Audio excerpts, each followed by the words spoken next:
Also developing tonight, we're learning more about the house where an officer-involved shooting happened in Orange. Police dispatch recordings captured the chaotic scene. Have a listen. 435 on Hydrangea, 4 in the block, shots fired.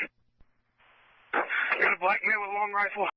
Police say they shot the man who refused to drop that rifle when they confronted him. This happened around 10 p.m. Monday on Hydrangea Avenue, as you heard. Police say they shot the suspect in the leg when he pointed the rifle at them. He is expected to survive. 12 News has requested police body cam video from the incident. The Texas Rangers are investigating. Now, police confirm this is the same house where a deadly shooting happened in January.